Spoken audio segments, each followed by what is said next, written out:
कराची में आज भी बारिशें हुई मगर कल के मुकाबले में आज शिद्दत कम देखी गई। बारिशों का सिलसिला अभी रुका नहीं है, जुमेरात तक जारी रहेगा। महकमा मौसमियात के मुताबिक 2 दिन के वक्फे के बाद यानी 29 अगस्त से बारिश का सिलसिला दोबारा शुरू हो जाएगा। गुज़िश्ता रोज़ की बारिश ने शहर में जो तबाही मचाई उसके असरात अब भी बाकी हैं। बड़ी सड़कों से तो पानी उतर गया है मगर बाज़ रिहायशी इलाकों में अब भी पानी जमा है। ऐसे एक इलाके में ओल्ड सिटी एरिया में फरहान इलियास हमारे नुमाइंदे मौजूद है, वहाँ की सूरत हाल देखिए।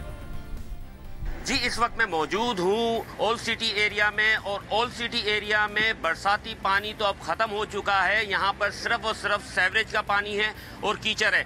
मेरे कैमरामैन फाद बिन समी आपको दिखाएंगे कि यहाँ पर तकरीबन कोई 6 से 7 इंच का यहाँ पर कीचड़ मौजूद है। और अगर हम कीचड़ से निकलते हुए अगर हम जाते हैं आगे की तरफ तो यहाँ पर चलना तो मुहाल है। यहाँ पर सीवरेज का सारा पानी आपको नज़र आएगा कि यहाँ पर सीवरेज का पानी इतना है कि यहाँ से ताफून उठना शुरू हो गया है। और जो इदारे हैं जिनका काम है इस पानी की निकासी करना वो तो यहाँ पर नज़र नहीं आते। जो जोरिया बाज़ार है, खजूर बाज़ार है, वो भी तिजारती हब है और कपड़ा मार्केट भी यहाँ पर मौजूद है। यहाँ पर रिहायशी इलाका भी मौजूद है।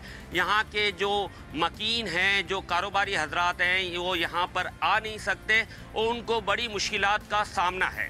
मेमन गोट में नुमाइंदा जियो न्यूज़ तला हाशमी मौजूद हैं, वहाँ की सूरत हाल देखिए।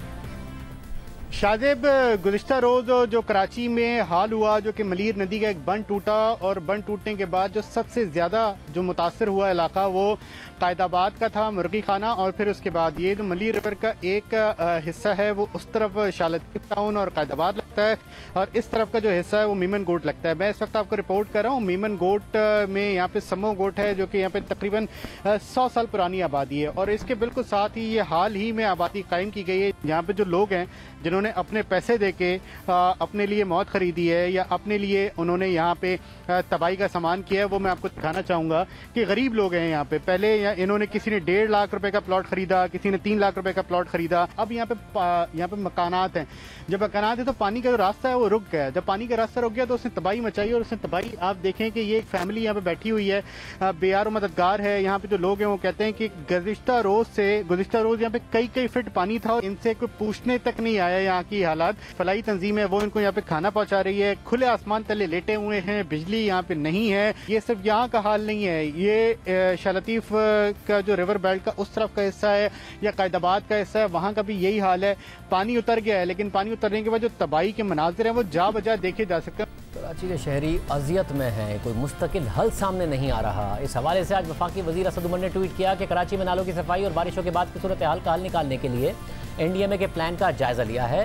मंजूरी के बाद सितंबर से इस मंसूबे पर काम शुरू हो जाएगा और 1 साल मुकम्मल होगा। इस वक्त शहर जिस सूरत हाल का सामना कर रहा है इससे बेहतर का मुस्तहिक है। NDMA ने प्लान बना लिया है। सिर्फ हुकूमत कह रही है कि हमारे पास भी मुस्तकबिल का प्लान मौजूद है मगर बार बार कराची के शहरियों को इस सूरत हाल से गुजरना पड़ता है। हम बात करेंगे एक ऐसी शख्सियत से जो कराची के एडमिनिस्ट्रेटर रहे, कराची के मामलात को समझते हैं, मसला कैसे हल हो सकता है। साबिक एडमिनिस्ट्रेटर कराची फ़हीम ज़मान हमारे साथ मौजूद है। फ़हीम ज़मान साहब, बहुत शुक्रिया वक्त निकालने के लिए। साहब, यहाँ पर हमें नज़र आ रहा है कि नाले साफ़ हो जाते हैं मगर मसला हल होता नहीं है। अभी भी हुए थे, फिर नहीं मसला हल हुआ कि नालों की सफाई से ही मसला हल होगा या एक बाकायदा तौर पर प्रॉब्लम है इस शहर का। सूरज भी बरसाती नालों में जा रहा है, कचरे का कोई निज़ाम नहीं है, ये पूरा आवे का हवा बिगड़ा हुआ है, इसको कैसे ठीक किया जाए? शाजिब, एक बुनियादी बात तो यह है कि कराची के जो हालात हैं, आप जो भी फैसले, जो भी हल तलाश करोगे वो कराची के जो मारूजी हालात हैं उसके मुताबिक करोगे।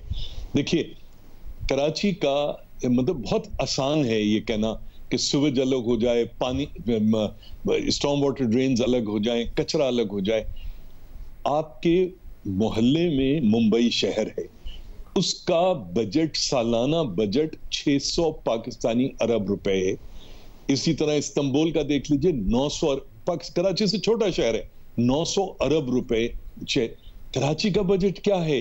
KMC, DMC, वाटर बोर्ड वगैरह का मिला के 48-50 अरब नहीं बनता।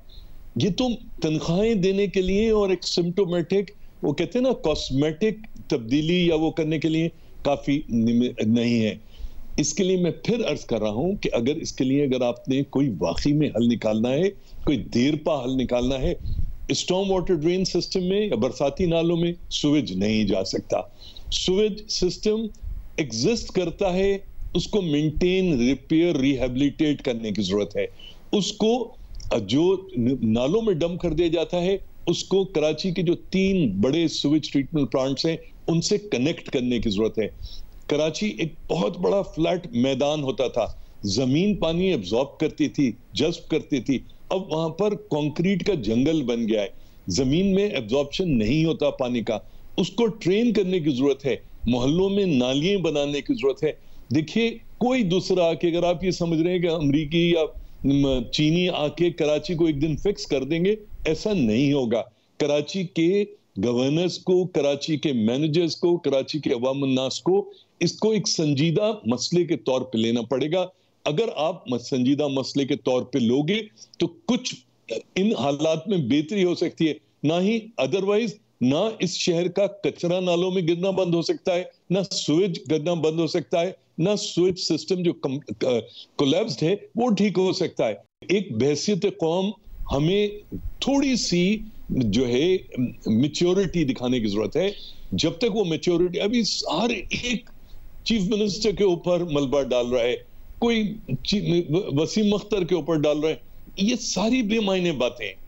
मगर संजीदा गुफ्तगू जो कहीं होनी चाहिए थी वो मुझे इस शहर में होती हुई नजर नहीं आ रही। ओहदे इनके पास हैं तो जिम्मेदारी भी इन पर डाली जा रही है। 12 साल से सिंध हुकूमत है, मेयर वो कराची के रहे, तो बताएं मुझे, सर जोड़कर अगर बैठे हैं तो वफाकी सिंध हुकूमत मिलकर कोई सॉल्यूशन निकाल सकते हैं? ये बयानबाजी से हटके कोई हल है इस शहर का, आप कह रहे हैं, अगर संजीदगी से हल निकालना चाहें? देखिए, पहली बात तो ये कि कोई इतना मैसिव प्रॉब्लम नहीं है, ठीक है।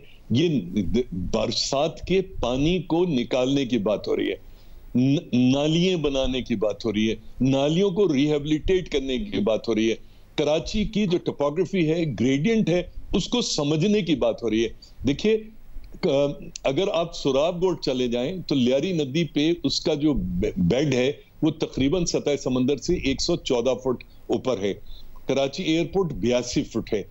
अगर आप 3 हट्टी के ऊपर आ जाएं इसी लियारी नदी में, वो तकरीबन 35 फुट रह जाता है। डिस्ट्रिक्ट सेंट्रल कराची के मशरिक में मैदानी इलाके हैं, शुमाल में और शुमाल मगरिब में पहाड़ियां हैं, वहां से पानी आता रहेगा। उस पानी को ट्रेन करने की जरूरत है। मैं आपको एक मिसाल देता हूं, लियारी नदी में दरात तक जब भी पाकिस्तान में कीर्थर में होती थी, फिर मुकामी कराची में होती थी, एक सैलाब जो है मिर्जा आदम खान रोड, आगरा ताज कॉलोनी और इन सब के ऊपर करता था। लियारी एक्सप्रेस बनी, उस बहाने लियारी नदी चैनलाइज हो गई, ट्रेन हो गई। आज मिर्जा आदम खान रोड पे, आगरा ताज कॉलोनी में, बिहार कॉलोनी में लियारी, जो कि बुनियादी तौर पे सतह समंदर से भी नीचे है, वहां पर पानी का वो मसला नहीं है। तो इन चीजों को समझने की रॉकेट साइंस नहीं है, बुनियादी चीजें हैं। उन बुनियादी चीजों के ऊपर कुछ अखराजात हैं जो कि फेडरल गवर्नमेंट को, प्रोविंशियल गवर्नमेंट को बर्दाश्त करने पड़ेंगे। और देखिए, जब तक आप कराची को अपने पैरों पे नहीं खड़ा करेंगे, कहीं से कोई बाहर से आके कराची का मसाइल को हल नहीं कर सकता। कराची बहुत ही रिजिलियंट शहर है।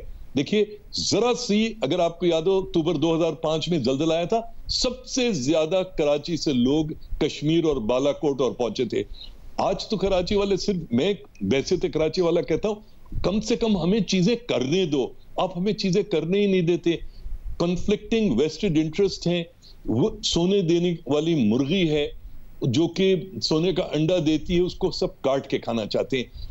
कोई रॉकेट साइंस नहीं है। आप किसी भी कराची के टाउन प्लानर, अर्बन प्लानर से बात कीजिए, वो चीजों की जो फॉल्ट्स हैं वो है, उनको आइडेंटिफाई किया जा सकता है। एक दफा आप प्रॉब्लम्स को आइडेंटिफाई कर लें, उनका हल निकाला जा सकता है। नाराबाजी से कोई हल नहीं होगा। बहुत शुक्रिया। फ़हीम ज़मान, साबिक एडमिनिस्ट्रेटर कराची, हमारे साथ मौजूद थे।